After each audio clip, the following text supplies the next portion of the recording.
নমস্কার, আমি মধুমিতা। জ্যোতিষ সমীরণ এই চ্যানেলে আপনাদের সকলকে স্বাগত। আশা করি আপনারা সকলে ভালো আছেন। আজকে আমি যে বিষয়টা নিয়ে বলবো সেটা হলো পয়লা বৈশাখ। পয়লা বৈশাখ মানে বাংলা বছরের শুরু, আমরা সবাই জানি, তাই তো? এই দিনকে অনেকেই গণেশ লক্ষ্মীর পুজো করেন। আমাদের প্রথা অনুযায়ী এটাই হয়। আমরা পুরোহিত ডেকে করি। এই গণেশের পুজো করলে সিদ্ধি লাভ হয়। এই গণেশের পুজো, লক্ষ্মী পুজো, এটি ব্যবসা কেন্দ্রে বা বিভিন্ন দোকানে বা বিভিন্ন অফিসে এবং বাড়িতে হয়।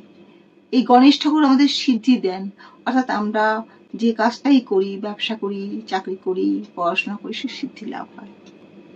তাই আমরা মনে করি যে বছরের শুরুতেই যদি লক্ষ্মী গণেশ আমরা পুজো করি তাহলে আমাদের বছরটা খুব ভালো কাটবে।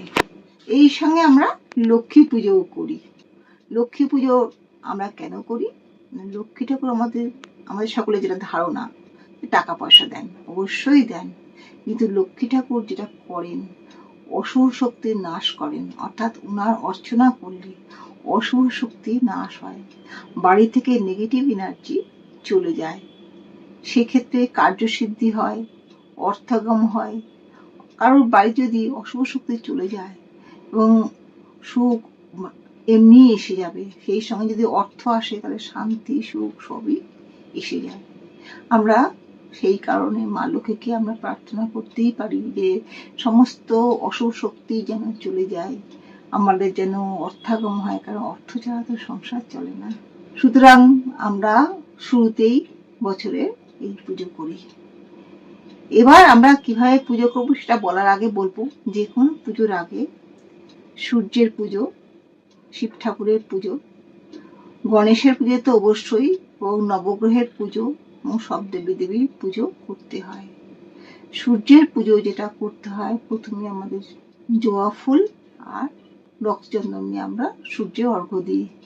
আর শিবের পুজোয় প্রধানত বেলপাতা এবং গাঁদা ফুল লাগে। এবার আমি খুব ছোট করে পদ্ধতিটা বলছি, আপনারা জেনে নিন। হয়তো অনেকেরই জানা, কিন্তু তাও আমি আপনাদের সঙ্গে শেয়ার করছি। প্রথমে ঘটে জল রেখে নিন, তার সঙ্গে আম পাতা দিয়ে এবং ঘটের তলায় দুব্বা ধান দিয়ে সিঁদুর পরিয়ে রাখুন। পাশে ফুল চন্দন রাখুন, ধূপ দ্বীপ জ্বালান, শাঁখ বাজান। এবার মাথায় মুখে গঙ্গা জল ছিটান, আসনে গঙ্গা জল ছিটান। যদি গঙ্গা জল না থাকে সঙ্গে, তাহলে কোনো বিশুদ্ধ জল নিয়ে সেখানে মা গঙ্গাকে স্মরণ করে নিয়ে তারপর মাথায়, মুখে এবং আসনে ছেটান। এরপর ধূপ নিয়ে এবং ফুল চন্দন নিয়ে স্ক্রিনে যে মন্ত্র দেখা যাচ্ছে সেই মন্ত্র পাঠ করে গণেশের ধ্যান করুন। ওম কর্বং স্থূলতনুং গজেন্দ্র বদনং লম্বোদরং সুন্দরম প্রসন্নৎমাদ্গন্ধ লুব্ধ মধুপোবলো গন্ধস্থলম দন্তাঘাত বিদারিতা বিরুধিরৈ সিন্দুর শোভাকরং বন্দে শৈল সুতাসুতং গণপতিং সিদ্ধিং প্রদং কামদং। ফুলটা ঘটে বা গণেশ ঠাকুরের পায়ে দিন। এরপর হাত জোর করে বলুন, নমো একদন্ত মহাকায় লম্বোদর গজানন বিঘ্ন নাশং করং দেবং হে রাম পরমহং। অর্থাৎ আমরা কি প্রার্থনা করছি? যাতে আমাদের সর্ববিঘ্ন নাশ হয়। এরপর বেলপাতা এবং ফুল নিয়ে স্ক্রিনে যে মন্ত্রটি লেখা আছে সেটি আপনারা বলে লক্ষ্মী ঠাকুরের ধ্যান করুন। ওম পাশাক্ষ মালিকান্তজ শ্রীবিচ্ছাম্য সৌম্যয় পদ্ম সনাস্থং ধ্যায়েচ্চ শ্রিয়ং তৈলোকমাতরং গৌরবর্ণং সুরূপাঞ্চ নানালঙ্কার ভূষিতম রত্নপদ্ম ব্যগ্র করং বরদং দক্ষিণেন তু।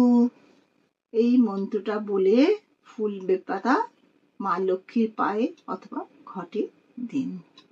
এইবার হাত জোর করে বলুন, নমো বিশ্বরূপস্য ভার্যাসি পদ্মে পদ্মালয়ে শুভে সর্বতো পাহিমাং দেবী মহালক্ষ্মী নমস্তুতে।